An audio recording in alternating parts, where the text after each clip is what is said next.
Hey gang, welcome to Channel Chats. Today we have a massively successful fashion YouTuber here to help us understand how to do better on YouTube. I wanted to get Harry on here because in just 4 years, he's grown his YouTube channel to around 230,000 subscribers, and he's getting at least tens, if not hundreds of thousands of views every video he uploads. So we're going to have a conversation where he is going to share how he approaches running his YouTube channel so that we can learn and get tips on how we should be running ours. So, Harry, thanks for being here. Thank you very much for having me. It's good to be on the channel. Really appreciate it, man. And we're going to jump into hearing about you and your channel and how you run it in a second. But first, I want to ask you so that we can give the viewers some advice straight away. What are or is a common mistake you usually see small YouTubers making where if they made a change and they did something differently, they could be doing a lot better on YouTube? Well, I think the obvious one, this is what happened with me when I first started. I've always been into fashion, but then I quite liked, like I've always been into music as well. So I started off wanting to do like little movies as well as fashion. And I think it's good to start with, to go in with different ideas. And if you don't know which way you want to go in, but I think the thing that I see a lot of people doing is they'll see other people who are successful on YouTube in a certain niche, and then they'll just go down that path rather than doing what's truly them and what they can talk about forever. Like for me, fashion, I talk about it all the time to people on Instagram. Before I started YouTube, I was on Instagram and I was just constantly in like little groups on there talking about clothing all the time. So for me, it was very obvious I should do fashion. But But you weren't making just fashion videos at the start. no, You were I wasn't experimenting. making just fashion videos. I was experimenting. Then I was seeing like other YouTubers like Matt Diavella and stuff like that, which I was really into at the time. And I thought, wow, his channel's really taken off. Maybe if I do that, I like doing those kinds of videos as well. That's probably a good path to go down. But I think in the long run, I would have really struggled to keep that kind of content going, or maybe being interested in creating that kind of content for the long run. Whereas fashion, I talk about it all the time. I could talk about it forever. So it's just like, for me, my advice would be to not look at other people that are doing well in certain niches and think that that's the way you should do things just to try and make it into a career for yourself, and just talk about what you're passionate about and what you love to talk about, what you could just talk about for days and days, what people tell you you talk about way too much. Just make videos in that area and the audience will come. And I think a lot of YouTubers don't really think like that. They think that maybe the thing they're interested in hasn't got an audience, or it might not do well, or all that kind of thing. But if you're passionate about something, there's always an audience for everything. If you're into something, there's an audience for it. And if you're passionate about that, it will show, and people will be attracted to your channel. So stick to what you love talking about, basically. That was a very long-winded answer for that sort of thing. But yeah. No, I think you're bang on. I've made that mistake on my channel. Like in the 6 years I've been doing it, I've talked about so many different topics, and it's meant that I've built multiple audiences with lots of different interest groups. So now that I actually have found my passion, I'm talking about what I want to talk about. Only a fraction of my audience is interested in it because I have so many legacy audience, like subscribers with different interests to what I'm talking about now. So completely see where you're coming from, of know what you're passionate about and what you want to talk about in the long term, and just focus on that 100%. Okay, so in 4 years you've built up to over 230,000 subscribers, getting hundreds of thousands of views per video. Say you were starting again on YouTube today, and you're not doing it in fashion, you're just any YouTube channel, independent of whether it's fashion or not. What would you do if you were starting today to grow a YouTube channel as fast as possible? And I'm not talking about niche, I'm just talking about principles of growing a channel. So I do exactly what I'm doing now with the upload schedule. I just do one video a week. I think any more than that, to start with, you're really going to struggle doing that. I think, to be honest, I actually found it easier to make videos quicker when I first started out, because I think I was less particular about shots and like my editing. I think I take a lot longer in the editing with the editing now. But I would do one video a week, set a day of the week which you're going to upload, and stick to that and just stay doing that for, it's going to take probably 2 years before you see any kind of real traction or growth. So that's why I said you've got to pick something that you're really interested in, because you might not get any views for 2 years. It's very rare that channels take off, like really take off, with no sort of other channel to promote their new channel or anything like that. Just it's luck most of the time if a channel does well within the first year. So yeah, stick to one video a week. Just pick something you love doing, and just make your best videos. That's the thing that I try and do now, is just make the best video possible that you can possibly make. Because if you are putting out stuff you're happy with, that you're proud of, then even for me, if it doesn't perform well, and I know if I've done my best and made a video that I'm really pleased with, if it doesn't go well, then I'm okay with that. Like, I'm absolutely fine with that, because I know it's a good video. I'm proud of it. But if you're making videos and you're not really putting all your effort into it, and you're not really proud of it by the time you put it out, then you should maybe think about doing something else, I think. Yeah. Yeah, if you're making a video and you're not putting your complete effort into it, you can damn Yeah. well guarantee someone else is, and Yeah, exactly. they're going to overtake you. It's But funny I what you think, just said. Oh, sorry, go ahead. sorry, yeah. Oh, the only other thing I was going to say is learn SEO as well. So like, and look at other YouTube titles, and what I do as well is I'll look at, because I don't watch a lot of fashion content. I watch like the content I watch is very, very varied. Like, as I said, I spent all my time on YouTube anyway. Like, if I wasn't uploading to YouTube, I watch it. Like, if I'm in the shower, it's on. Like, if I'm cooking, it's on. If I like TV, I'll turn the TV off and put Same. YouTube on. It's like, it's on constantly. So I look at titles that have grabbed me, and like why I clicked on that title, what was the thumbnail doing, and what was the title doing, and just really study like what caught your attention, why did that video catch your attention, and then try and see how you can incorporate what they've done into your content. So for me, with So fashion is that what you content, do with yours, is it?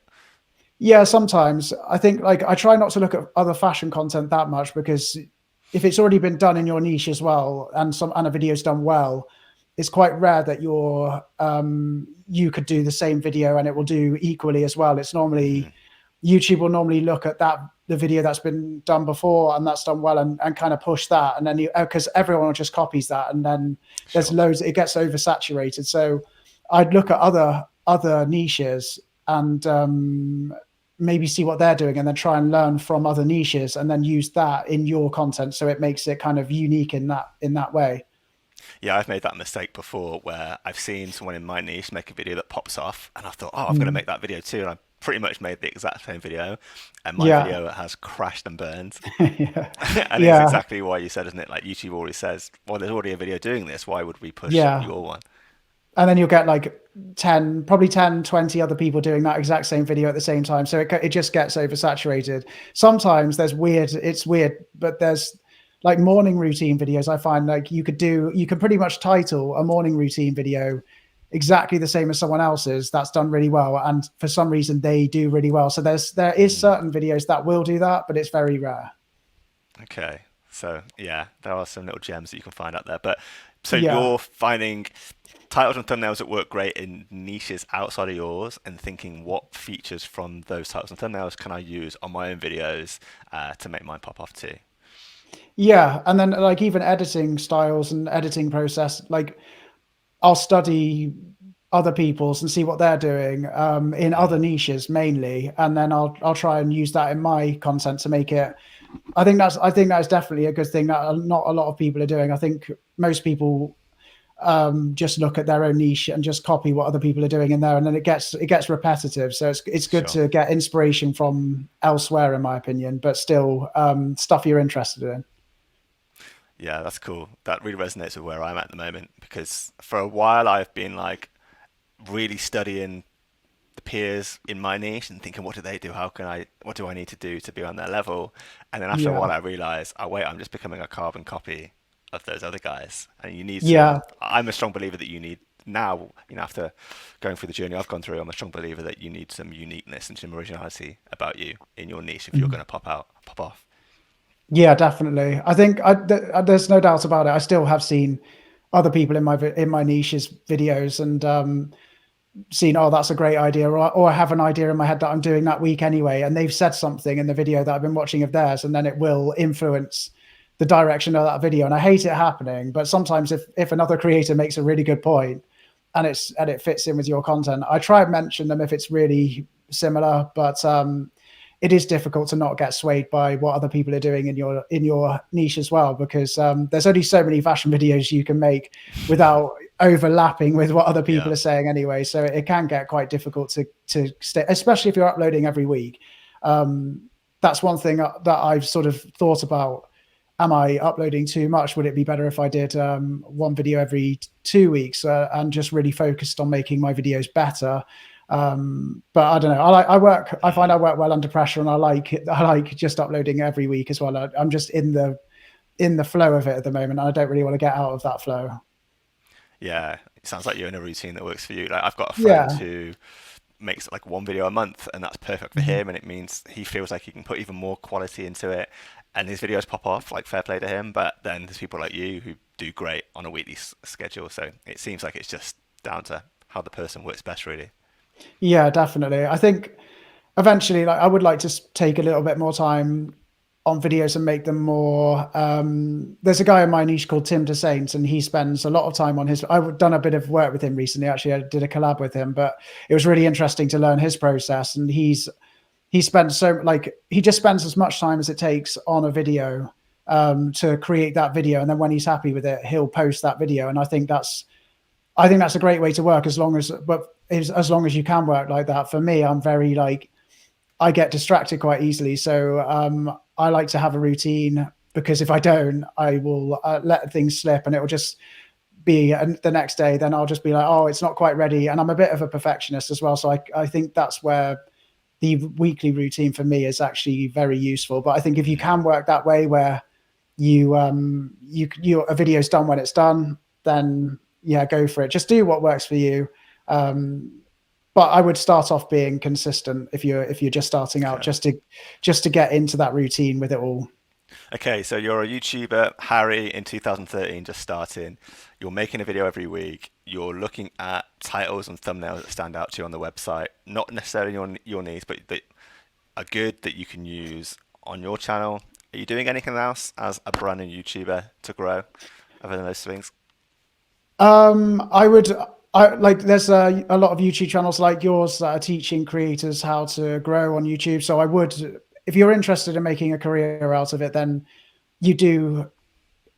I think you need to do some research and like Mm, and learn how to grow a channel, because it is, at the end of the day, it's still a business. It's like YouTube are trying to make money off the creators that are creating content on the platform, so they're going to promote the creators that are going to make money for them as well. So mm, you've got to learn a bit about YouTube as well as your niche. Obviously, if you're passionate about something and you're talking about something, and you are going to get an audience, and there's a strong possibility that if you're consistent, you're going to make a living. But it can't hurt to learn about YouTube and about SEO and that kind of thing. And I think for me, like I like watching a lot of stuff like Colin and Samir. Do you yeah, know those guys? Yeah. yeah, So I like their they've channel. got they've got a spin-off channel now. I don't know if you've seen that, called, I can't remember what it's called, like Creator Booth or Creator Studio or something like that. Yeah, But I I know what you're love talking that. I about. love I'll get that on thing. screen.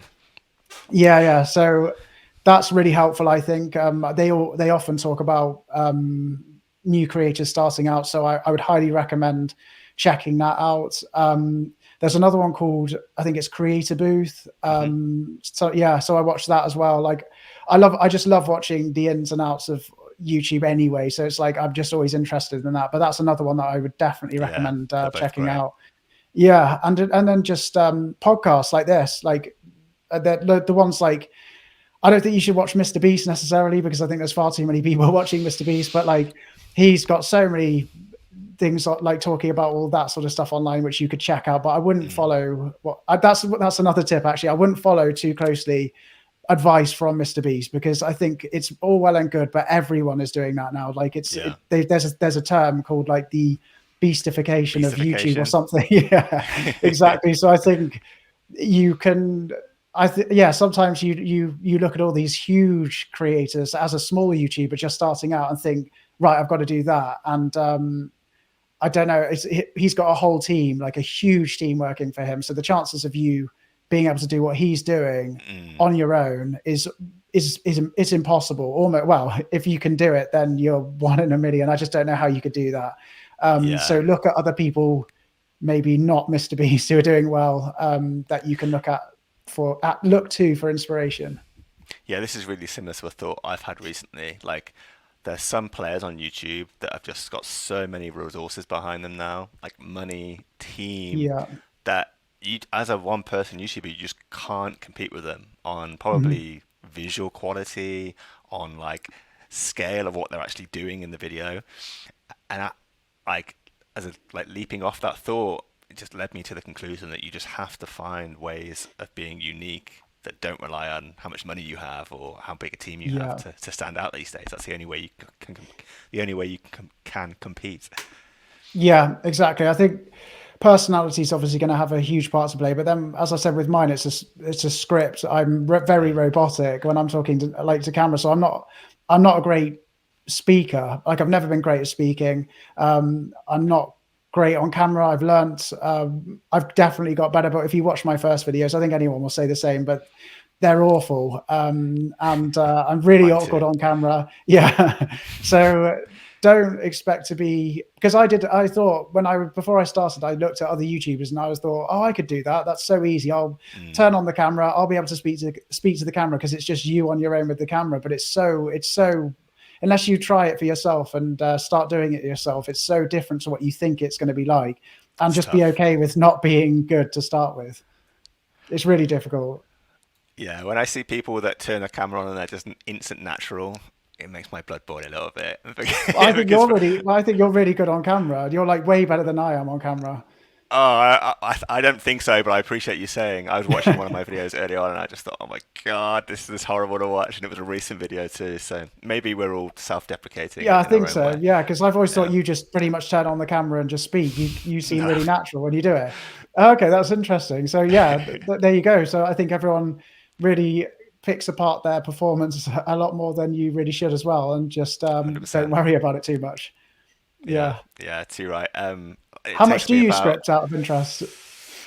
I used to script word for word, and looking back, I was Mhm. watching one of my heavily scripted videos the other day, and I actually think I come across better when I script than where I am now, where I don't Okay. script. I lightly bullet point, but I now Mhm. have like so many like repeats and retakes because I just mess up what I'm trying to say and have to go back to the start of the sentence. So I've Yeah. partly been thinking of going back to scripting, and maybe you're the Okay. inspiration I need to take that Yeah, leap. maybe. Well, that's good. Yeah. That makes me feel a little bit better, and it's worth writing the script out then, I suppose, because I've been thinking for ages. I want to get away from that, but I think with uploading every week, I haven't really got the time to risk or like the time to start experimenting around with that kind of Mm. thing. But yeah, that's interesting to hear that you prefer scripting. Right. We've been hearing great tips so far on how to get more views on YouTube. But if you're like me, you'll know that no matter how hard we work, some months views might be up and other months our views might be down. And when looking at ad revenue, that means that some months we might earn a lot and other months we might not. And I, for one, do not like that monthly inconsistency that comes with our YouTube earnings. So I went away and I found out that YouTubers like Jevon Dovey that you'll see on screen now, and even smaller YouTubers like Brendan Washington are using a platform called Uscreen to solve this problem. What is Uscreen and how does it help us earn monthly recurring income, you might ask? Let me explain. So going back to Jevon, he's used Uscreen to build the creator film school that you'll see on screen now, where you can see here he's teaching his audience the skills they need to create awesome videos. And if they want to, his viewers can join the creator film school by just committing to a $29 a month membership fee. Jumping back to Brandon here, he's used Uscreen to open the Creative Fam Academy, where if we scroll down, we can see he's hosting a ton of courses for his viewers that they can access when they join his monthly membership, which if we scroll down here, we can see is ranging from $4.99 for the basic stuff to $79.99 a month to join. And just focusing in on some of the Uscreen features Brandon's using to convince his viewers to sign up to that monthly fee, we can see here he's offering live stream trainings to his viewers. They can join an internal community inside this membership space, and they just get access to a ton of extra guides, courses, video content, and Q&As. And jumping back to Jevon here, even though his views on YouTube might be going up and down each month, if he can convert 100 of his viewers to sign up to his $29 a month membership, well, that's $2,900 he's making every month, regardless of how many views he gets on YouTube. Seeing these creators doing this solidifies inside me how great I think building a membership space around your YouTube channel is. It generates you recurring, consistent income every month, and it just means that you're not obsessing over whether your views are up or down on YouTube month in, month out. In fact, if you look on screen now, you'll see that I'm using Uscreen myself to build up my own membership platform. I need to use one of their templates, to be honest, to make mine look a bit better, because it's looking a bit basic at the moment. It's a work in progress. And by using Uscreen to build out this membership space, I'm able to send emails directly to people that sign up and become members. I'm able to offer free trials and provide coupon codes to my viewers. And jumping over here, you'll also see the behind the scenes of what the community space looks like inside a Uscreen membership area, where members of my membership space can come and have a chat with each other, speak to me, and just build a community inside my membership platform. And later, if I wanted to, I could bring my membership space into my own white label mobile and TV app, which means people could access it on iPhone, Android, Fire Stick, Roku TV, all of those usual suspects. It's a no-brainer for YouTubers like you and me making educational content to build membership sites alongside our channels to just get that guaranteed recurring revenue. I recommend using Uscreen to do it. Thankfully, they're sponsors of this podcast. So if you want to get set up, you can use my partner link that you'll find below in the description to this video. Thanks. Okay, I got a question for you. Mm-hmm. Because I think a lot of YouTubers will be able to relate to this. Back to you 4 years ago, 0 subscribers. What would you say your journey has been to now? Like, what were the kind of major beats and steps of getting where you are now?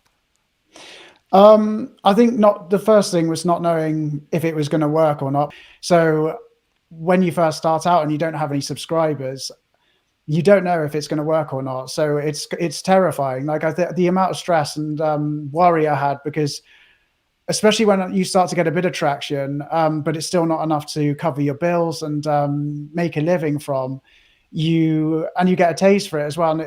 And for me, it was like a no-brainer. I was like, this is the happiest I've ever been in a job. I love making videos. I love talking about fashion.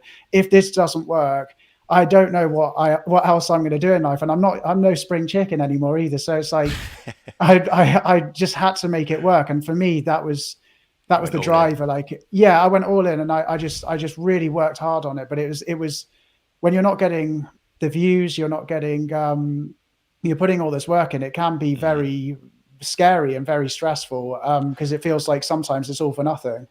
And did you have a turning point where you started to get views or things started to click? Yeah, I think some of my trainer videos, so like the Converse videos on my channel, I think you just scrolled past one of them. I think they started to take off. There's one. So these sort of took off for me, and that was kind of the turning point of the channel, where I thought, okay, this is a good. I was wearing Converse like pretty much all the time, and the only shoe I was wearing was that shoe. And then those videos always perform well. So I was like, right, if people like this content, I'm happy to keep making videos around this content. And that was kind of the point where I thought there could be something here, kind of thing. Oh, nice. So did you double down and make more Converse videos after this one was successful? Yeah, like I didn't want to I don't want to overdo it as well at the same time, because I wanted to keep the chat. Yeah, so I wanted to keep the content varied. But when I found out something worked, and so I thought I'll try it again, and then it worked again. So people were obviously enjoying it, and it was attracting an audience. So a little tip for smaller creators who are doing something: if you do get some traction on a video that you're interested in making content about, then double down on that and continue to do it. But I wouldn't recommend also making your whole channel about that one thing as well, because then you can pigeonhole yourself, and it can be quite difficult to make any other videos that people that might do well, basically. Yeah, I can see in between the Converse videos, you've still got a good amount of videos where you're experimenting with other formats and talking about other things other than trainers. Mm-hmm.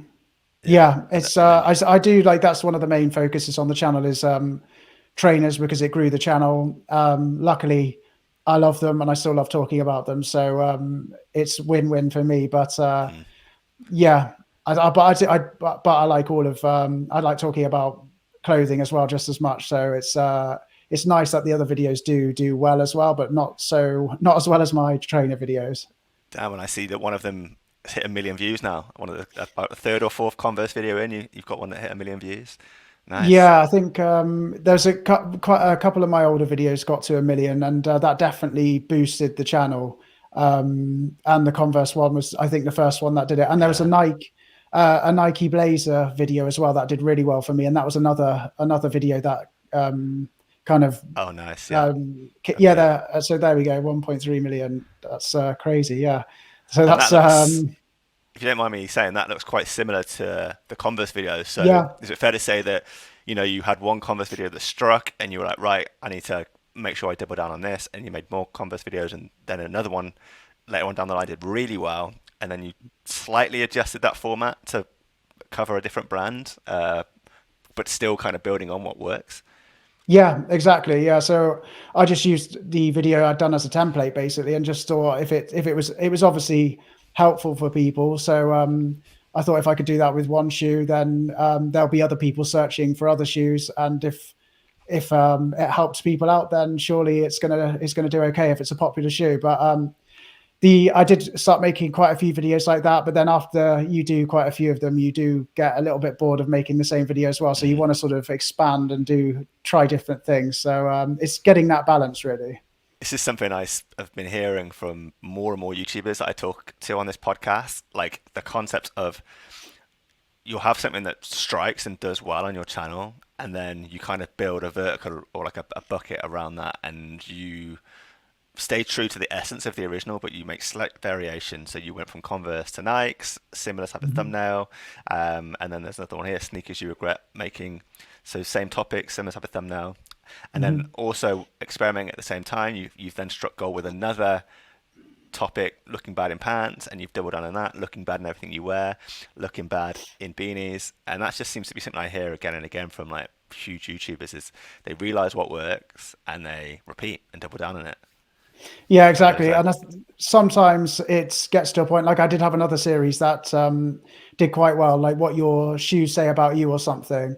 And then by the end of it, I think I did 3 or 4 videos on that. The first one got about 400,000, I think, which was way better than I thought it was going to do. And I thought, okay, here's another series that I could do. But by the 4th or 5th one, I think people were kind of a bit sick of seeing them. So I've stopped that one now. I think you've got to know when to stop as well. So yeah, because people will get bored if it's just the same stuff over and over again. But definitely, yeah, if you see success with one type of content, people enjoy it. So why not make another one and see how that goes, and then just keep going until the views start to dip, and then move on to something else. Yeah, for sure. That's really useful. So this might be a difficult question to answer, but how have you grown so many subscribers and grown so many views in these 4 years? I think it's consistency. I'm very like I like to sort of learn how I can do things better. Like if it's like SEO or like how I can record better, how I can just everything. Like I'm really nerdy on the whole YouTube side of things as well as fashion. I love like making videos and make them look as good as possible. So I think I spent a lot of time learning how to make my videos look as good as possible. And I'm a bit of a perfectionist when it comes to how my videos look as well. So yeah, and then thumbnails and stuff like that. Now we're on the that sort of side of things. Like I learned how to use Photoshop when I was in posting on Instagram, and then try to just like really get good in that area as well. So as well as talking about what I was interested in, I think because I'm so nerdy about the whole YouTube side of things as well, it kind of really did help out in that respect. But I don't know. I think I'm really awkward on camera sometimes. So I didn't think that's one thing I'm really bad at. I still think I'm not great at talking to camera. I wish I could just talk and do videos without a script, but I have to heavily rely on a script. So sometimes I do think people are not going to want to watch my videos because I'm quite robotic when I'm on camera. But it seems to people still seem to enjoy the video, so it can't be that bad. It seems to be working for sure. Yeah. So you mentioned there that you're scripting all of your videos. Do you think scripting is the way to go if you want to grow on YouTube? If I could start again, I would not script so much. Like, I think I'd rather just talk, but because I think at the start I waffle a lot, as you probably will notice during this interview. But I found that when I didn't script my videos, I would sort of I'd be so I focus so much on like not messing up when I'm talking that I kind of lose track of what I'm actually saying. So sometimes I'll think I've said something and I haven't said it, or and then like I'll come to the edit and I would have missed out a huge chunk or a section that flows into the next section. And without that bit in the video, it kind of ruins the whole video and I have to record the whole thing again. I'm exactly the same. If I don't have stuff written down and I try and do it off my head, I make so many mistakes and I end up repeating lines so often that I'm focusing so much on repeating one line and getting it right that I forget what I meant to say after. And so I end up jumping to a completely other part. And then, like you said, I get to the edit and I'm just like, I've just missed out a whole section there. And then it makes then the video suffers as a result of it, doesn't it? Yeah, exactly. And even the recording process, like my voice as well, when I'm stressed, like about not making mistakes, my voice, I kind of strain my voice as well. So I've probably got about an hour of recording in me before my voice starts to go as well. So I found that if I didn't script, I'd lose my voice by the end of the video as well. So I do videos like to a really strict script, and I find it works for me at the moment. I think I've definitely improved, and I think as I continue to improve, maybe I'll get that down to bullet points in the future, and then just go from there. But at the moment, I definitely need to script, and I'm too scared to do videos without them. Yeah, we've all got our own like approach and our own style. All right, dude, let's jump onto thumbnails. Yep. Your thumbnails pop out to me, and some of your videos are getting over 1 million views.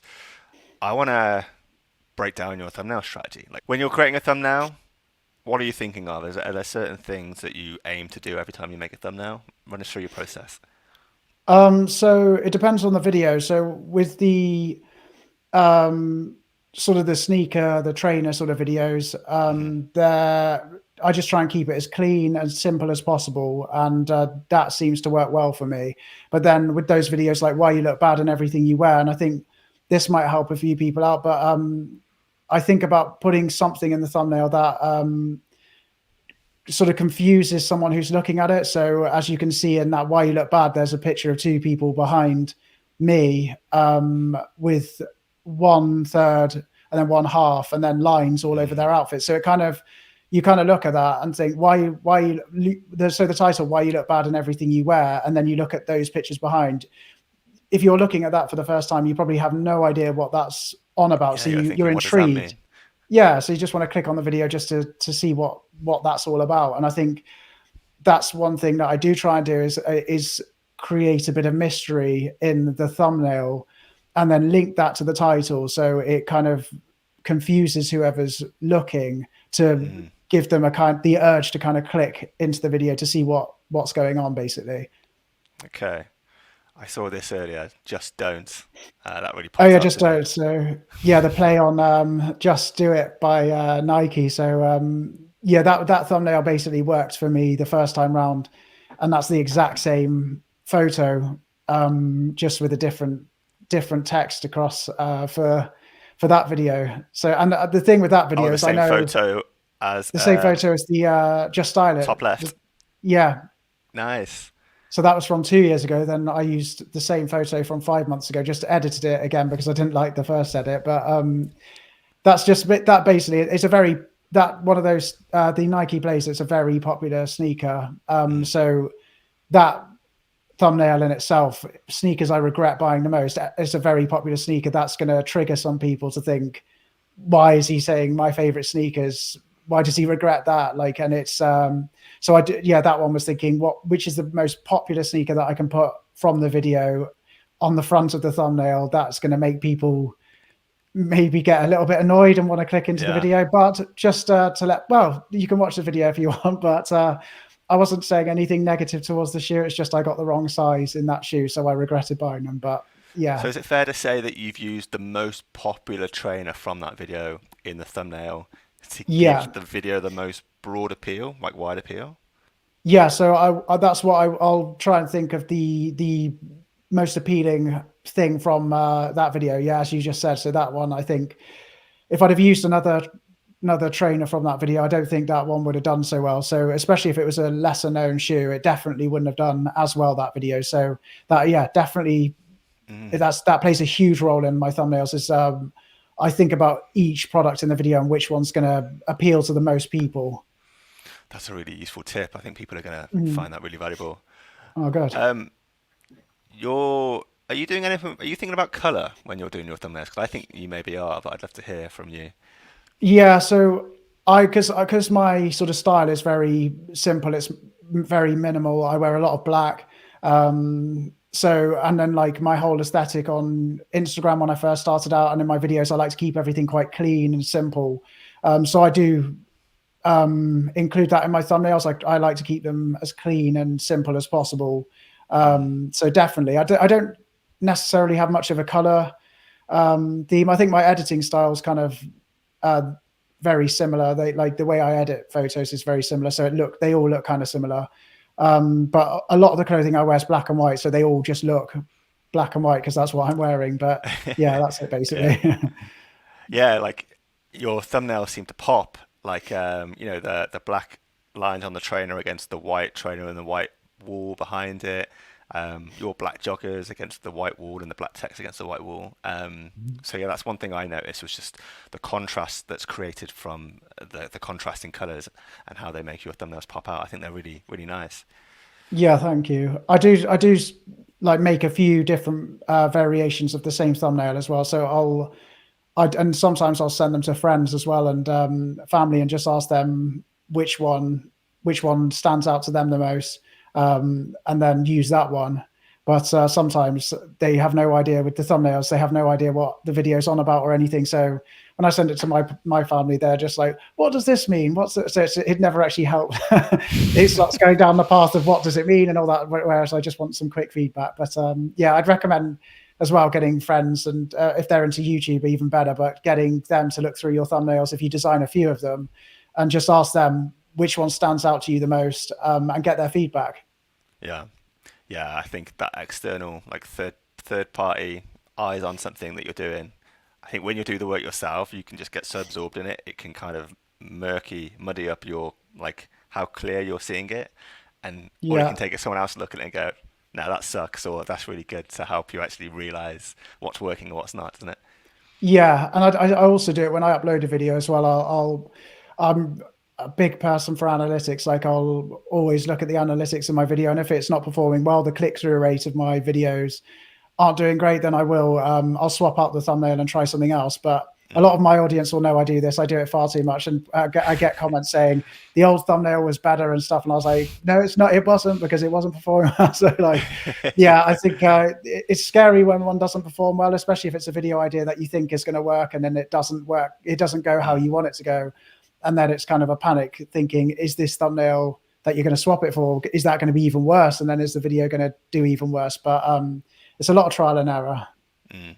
So, So your videos, tens of thousands, hundreds of thousands of views each upload. We know that click-through rate and retention, like average view duration, is important, and what kind of YouTube looks at when it chooses to push a video out to more people or not. So I'm assuming your watch time is pretty good. You said that you script your videos completely. I'm curious, how do you approach your scripting, and are you scripting them in a way that you're thinking about watch time and keep people watching? yeah, definitely. I think with even my attention span these days is not great. So like I do keep that in mind when I'm making videos, and I don't want to have any. So when I even when I record and I've scripted a video, there'll often be times where I'll still cut chunks out of the script, and I'll think, could the video, does this line or this what I'm saying still make sense without that bit in it? And if it does, I'll take that out. So I don't. Mm. It's like even like some of the videos, I think it's over 8 minutes, you can put more ads in or something like that. But if the video for me, if it doesn't work, say if it's 8 minutes, 5 seconds, and there's a bit that needs cutting out, I'll take it out. I'm always thinking, what can make this video the most entertaining video possible for the audience watching it? And that's the most important thing. So definitely, I think about retention the whole time. So often what I'll do is kind of write a bit of a hook at the start, or and then show some of what's coming up in the video. Some things that, again, like the thumbnail, people are going to look at and go, what's that about? Why is he showing a picture of that? Like, how does that tie into this topic? So create a little bit of confusion to keep people maybe sticking around a bit. But I think a lot of the time, people, when they get bored, and they're just going to click off the video anyway, even if they were thinking, what was that at the start of the video? So I try and keep it just precise to the point. And yeah, I create videos how I kind of want to watch them in a way. So yeah. That's a good temperature check. Like, would I watch this video, or would I get? Yeah, exactly. And I think there's another thing because you said about retention. Oh yeah, retention. I don't know. Like for me, I think some of my videos that I've done really well, the retention wasn't great. It was just the engagement. I think that from what I've noticed, that's the most important thing. So the likes that you get, the comments that you're getting on a video, like right at the start, I think that, for me anyway, I've noticed that plays a bigger role than the view duration. Because some of my obviously the bigger the video goes and the more views it gets, it's obviously your average view duration is going to go down. Yeah. But it's still, some of the ones that have really taken off, the ones that I've got over 1 million, my view duration on those was not great. Like it was, even from the start, it wasn't anything that great compared to some of my other videos, which have got a really great view duration in that same time frame, and they haven't done anywhere near as well. So I think it's more about the engagement and the likes that you're getting, the comments that it's driving. It's kind of, I think, how people are reacting to the video rather than how long they're watching the video. But that's just for my channel anyway, I think. Yeah, that would make sense, because YouTube has come out and said again and again, viewer satisfaction is what we look at most importantly. So I guess a direct representation of how satisfied your viewers are is how much they're liking your video, how much they're commenting on it. So I could definitely understand why that would have weight in how well a video does. Yes, like as well with even negative comments, they help. Like they definitely help. So I try not to get so annoyed at those. Yeah, bring them in. But it's yeah, they definitely help. It's like with the sneakers I regret buying the most. People get so attached to certain items, including myself. So when you hear someone saying something negative about something you love, people do get angry about that, and they'll leave an angry comment. But it does definitely, it definitely helps, because that video, with the likes and dislike ratio, I've got more dislikes on a video like that than I have on a video where I'm just purely saying how great everything is, because it is going to, people are going to get a bit annoyed by it. So I don't think it's necessarily, I think negative comments as well, they're as long as you don't have a whole channel full of negative comments, because then you're doing something wrong. But don't worry about the sort of negative stuff as well that comes with it, as long as overall your channel is getting a positive response. Mm-hmm. Yeah, and just going back to what you said about having viral videos over 1 million views, but those videos have had a low retention. I've had the same on my channel. Some of my videos, one of my videos has passed 1 million, and some of them are in a high 100,000s. I've go back and they've got crap retention. But I've been thinking about this, and one thing I think can help you get a viral video, even if the click-through rate and retention isn't good, is if it's the first video of its type. Like, if you're making a video that loads of people want to watch but doesn't exist yet, it doesn't really matter if the performance of that video is good. You're filling a demand that wasn't previously being filled. So I think retention and click-through rate is only really more important when you're making a video where there's already competition and existing videos like that on the site. But if you're trailblazing and you've got no competition, YouTube's a lot more forgiving. Definitely. It's like that with the Converse videos. For me, there wasn't that much content on YouTube about Converse. Like there was the odd video, but I don't think anyone was making videos on like how to style them at that time in the way that I did it. I think there was some lower quality like versions of it, so I tried to make a high quality video on it, and I think that was like one of the only ones that was knocking around at the time. So it just did well for me. Yeah. But I think the problem that I find now is the more you grow, the less likely you are, because when you can take more risks when you first start out, I think, and you don't know what's going to work and what isn't going to work. So you do get those videos that go really well for you at the start, but then when you get into a bit of a routine with it, it can be difficult to sort of go away from what you know works and what your audience want to see. Because I know my audience hate certain videos I do, so I don't like, if no one's going to watch them, then there's no point me making them. I can just talk to my friends about that topic or something instead. But I find I do try and make videos for me still. So like I'll try and do one for my audience, say, and then one for me, and then one sort of that does all right. But I think there is videos that I know that I could probably do that would do well, but I'm not really interested in making them either. So I don't know. I like to like what I'm making as well at the same time, because otherwise I find I will start just concentrating too much on what or trying to make videos that'll do well, and it'll lose the fun of creating videos that you're actually passionate about. Yeah, it makes sense. You need that passion for longevity on the platform. Yeah. So your recent videos are doing amazing still. It's not just your hits. You're getting 60,000 views on the video from 2 weeks ago, 23,000 views on the video from yesterday. I'm curious, have you started using AI at all in your workflow making YouTube videos?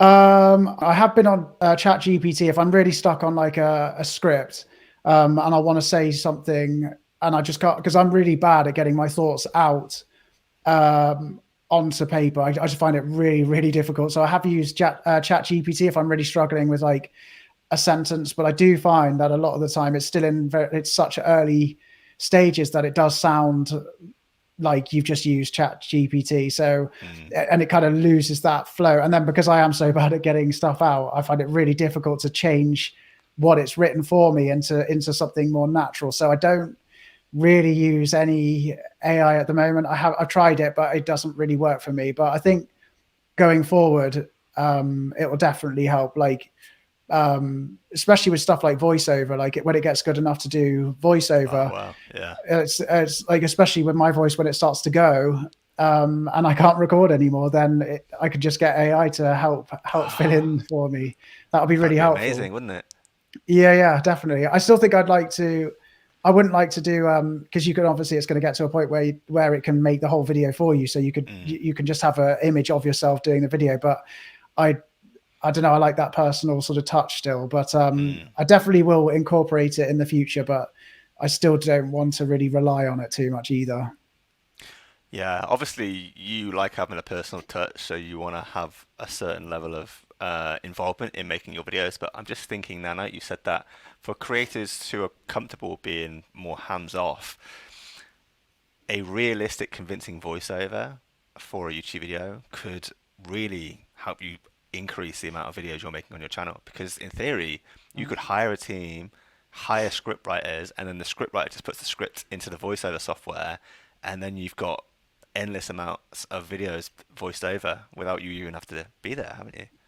Yeah, exactly. I've even been contacted by people in my emails offering that kind of service, like saying, we can run all your videos through this, and at the end of it, is it okay to charge? Well, they wanted to charge me to produce videos or shorts using AI to make those videos, just using my old videos and stuff. So there's definitely you can definitely you're going to be able to produce so much content. But then for me, I also think that people might end up doing way too much content. Like for me, I find the one video a week is perfect. Like I wouldn't want to do any more than that, even if I could do more than that, because I find sometimes, like some people on my channel, they might not want to see more than me more than once a week. And I think people could get sick of me. Exactly. So I think it will definitely become helpful. Like I've been wanting to hire like an editor or something like that to help out with the videos, but it's letting go of that process that I do. I still love editing. I love editing, and I find myself laughing way too much when I'm editing my videos sometimes, just because like it's a fun process. But at the same time, if I could get AI to help do it, in the future, where I still have that sort of, I can still be in control of what I want to be in there and what I don't want to be in there, that kind of thing, then that could be very helpful. And voiceovers, definitely going to be using that one in future.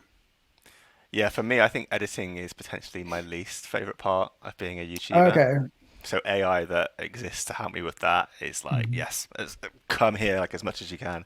I've started Yeah. using an AI recently called Gling, which I'm so Okay. excited about. What's It that? basically, you upload your recording to Gling, and it uses AI to detect any like as, any mistakes that like if you've stuttered or if you've tried to say a sentence messed up and gone back and resaid that sentence, it'll cut out the first take and only keep the final take in there, and it also cuts out any silences too. So that first Okay. pass you make for an edit where you're getting rid of all the silences, all of the mistakes, it's just done in like 30 seconds. That's great. And it's amazing, and it's an app that you install on your computer, and once you finish with it you can export it as a Final Cut file, as a Premiere file, and it's completely lossless. So if you bring it into Premiere and you realize it's cut too much out, you can just extend it and get back what it's cut out. Like it's amazing. I'm so excited That's about it. really good. I'll need to check that Yeah. out. There's Gling. another one that I've seen, Gling. Yeah, yeah, I'll have to message you just if I forget that, but Gling. Mhm. But I think the other one that I've seen as well is the shorts. It was like a shorts editor where you could put your long form content in, and then it'll chop it up at at the parts where it thinks are the most important parts, and then Sure. it'll purpose it for like TikTok, Facebook, all sorts. Joe Rogan, Logan Paul, and other huge podcasters chop up their episodes into smaller clips because it helps them grow faster. And as a much smaller YouTuber, I always wondered how we can keep up with them without a team or endless time to make clips ourselves. And then I found something we can use, which I want to tell you about in this video. In my Channel Chats podcast, I get larger YouTubers to share tips that smaller YouTubers can use to grow. The episodes are usually an hour long each. And finding clippable moments to turn into shorts and adding text and graphics was just taking me too long. But then I found an AI where I just put the YouTube link into it, and in the click of a button, I'm getting 10 to 15 usable clips from each podcast episode in a single click. There's loads of features inside of it that I've been playing with. I'm going to make videos on those in the future to tell you how to get the best from it. But for now, know that the AI is called Opus Clip. There's a link to it around this video. Grab it. You've got to be using this. And find me if you have any questions if you have any. It's very exciting. I am really excited by it because there is like, for me, the editing process it's the most stressful part because I'll always record on the same day. So I'll be up on my upload. I upload every Sunday. So there's the amount of Sunday mornings I'm up at 6 a.m, panicking, trying to get the last bits together. And it would be really helpful in that scenario just to be like, can you just finish this off for me? And just, yeah, get some help somewhere. Because for me as well, it's like, for smaller YouTubers, it's difficult to hire other people to start working for you because it costs a fortune. So I think in that area, it's going to be so useful to smaller creators that even like I don't think I'm a huge creator. I'm like it would definitely help me out as at the stage I'm at now. I would love that extra help because it costs so much to hire a team. I think you've hit the nail on the head. Like for small creators that don't have the resources or the money to like hire teams, you'll be able to produce and output and operate at a level where previously you needed a team to be at that level. You'll be able to do that Mm. as a one-man YouTuber still just by using AI, won't you? So it's definitely Yeah. going to bring up the skill set or the output and the quality of one-person YouTubers. Yeah, exactly. It's for me as well. If I can outsource some of my editing to AI, and I can spend even more time making a better video. So it's like it's going to be great in that respect, I think. And I can say the money that I would have had to use to hire someone else to edit the videos, I can put into the content and just try and make a better video. So it's going to be it's going to be great. I just can't wait till it gets to a point where it's actually fully usable Yeah, and does a really good job. give it a few years, I think, and we'll be there. Yeah. It's gone so quick though. Like obviously it's been in the background for a long time, but the speed it's gone is it's just mind blowing. Yeah, so crazy. Yeah. Right. Are there any YouTubers right now that you have taken inspiration from, like whether it's how they make their videos or little techniques that they use in their videos, yeah, that you've been really inspired from.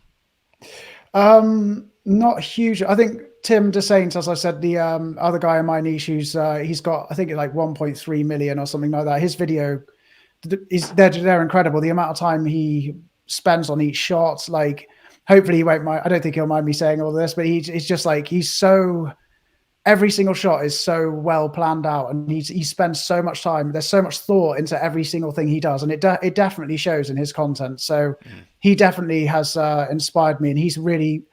Before that, I was getting like a little bit lazy with certain things, like trying to take the easy route with a shot or something. But then, as soon as I saw the way he works, it really gave me a push to do better. And I think the last load of videos since I saw him have shown that. Hopefully, I have been getting comments saying that my content has improved. So definitely him. He's been a huge inspiration to me. And then other than that, it is stuff like Creator Booth, that one with I can't remember what it's Ed. That's it, Ed. Yeah, I think he's full of valuable information. I think, and he's really he's taught me quite a lot of stuff as well. So I think I'd say those two are the main two that have really helped the channel. Yeah, with Ed, I watch Ed religiously as well, and Yeah, I think what he's been great at, and we discussed this earlier, if you come into a niche and you're a carbon copy of everything that already exists, which I think I've been guilty of doing myself in the past, it's much harder to get noticed and to stand out and get traction in that niche. But I think Ed's been so great at coming into an already saturated, busy niche and approaching it differently and giving unique like value and tips, hasn't he? yeah. Because I think he did. He had another channel before that, which I think. I don't know. I think he had a bit of Film trouble growing booth. it after a while. Yeah, Film Booth. So he started this new one, and I think with all his skills that he's learned from the other channel, I can see this new channel really blowing up for him eventually. I think it's still early days, but I think it's going to do really well.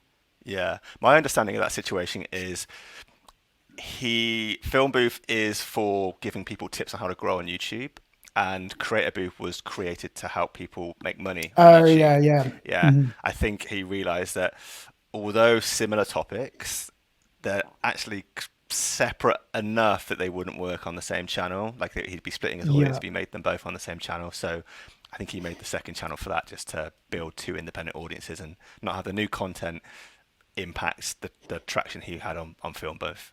But yeah, both amazing yeah. channels. Yeah, I'd love to start another channel, but it's just all my time and efforts are all just in the one at the moment. And I don't want to ever, like, I love my channel, I love my community that I've got there, and I don't want to ever.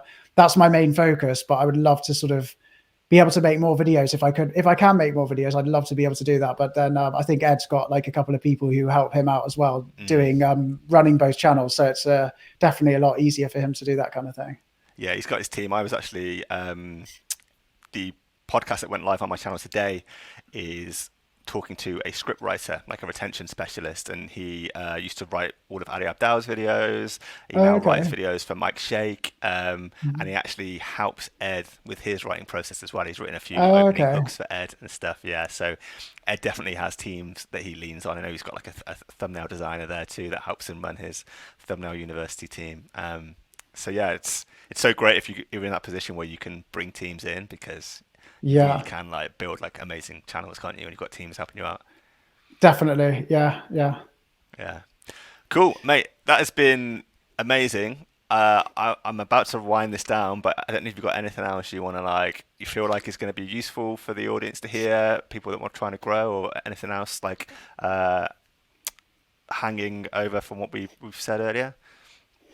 Um, I don't think there is. I think I just think the main thing is if you it's not something, it's not a job that you can just give a go. I don't think. I think it has to Mm, be. It's very difficult. I think there's got to be a moment. If you've got a moment in your life where you're like sort of debating whether to start or not, and you're in a point where you can take the risk and give yourself like a year or two, then just try it, because the chances are if it's not something you're going to like doing, you'll know very soon. You won't be making videos in 5-6 months time. You'll give up. So I think if you're umming and ahhing like I did, it took me ages, because I remember you started YouTube. For the people that don't know, me and Greg know each other as well, Spoiler. from spoiler. Yeah, we're both from the same hometown. So you started YouTube, and I always wanted to do it, but I was too scared to take the leap, or I just kept pushing the time back, and eventually I did go for it, and it was the best thing I ever did. Yeah. But So good that you. yeah, you just have to go for it. And I think it's so easy to just keep saying you're going to do it one day, and you never end up doing it. But if you do it and you love it, and you'll know, basically. So you've just got to give it a go. Yeah, too right. I actually work with quite a lot of clients and who are in the very early stages or even pre-launch of the channel, and one of the most common problems I see is just people umming and ahhing about starting. And I think because they built it up as such a intimidating thing in their heads, they feel like they need to know everything before they start, and they need to have this perfect plan and have all the skills like mastered. But you just got to start, and all of that stuff Yeah, comes, doesn't it? Once you start, you learn way faster yeah. by doing than learning the theory before it. So 100%, I see what you were saying there so often. I think it's as well, like for me, it's friends and family seeing you trying this new thing out, and if you're not Yeah, great at it, it's a it scary can be a thought. bit embarrassing. Yeah, so it's but then if you keep if it doesn't go anywhere, then no one's gonna you don't have to worry, because no one will see it anyway. But Yeah, and if it goes well, then people are gonna be really supportive. yeah, I'd have people to just start their channel and not tell it anyone that they know, like Yeah, because then exactly. if you Yeah, suck on camera, no one's going to see it that you know anyway, so yeah, it doesn't matter. exactly. Yeah. Right, Harry, I appreciate you spending your time with us. I know you're a busy guy. The audience has been really lucky to have you here and to learn from yeah, what you picked up over the last 4 years. So really appreciate it. I'm going to leave it at there. Well, Peace thank out. you very much for having me. I'm going to press end recording, but stick around if you want, and we can chat after. But for everyone Yeah, yeah. watching, peace out, and see you on the next one. So hopefully you enjoyed it. See ya.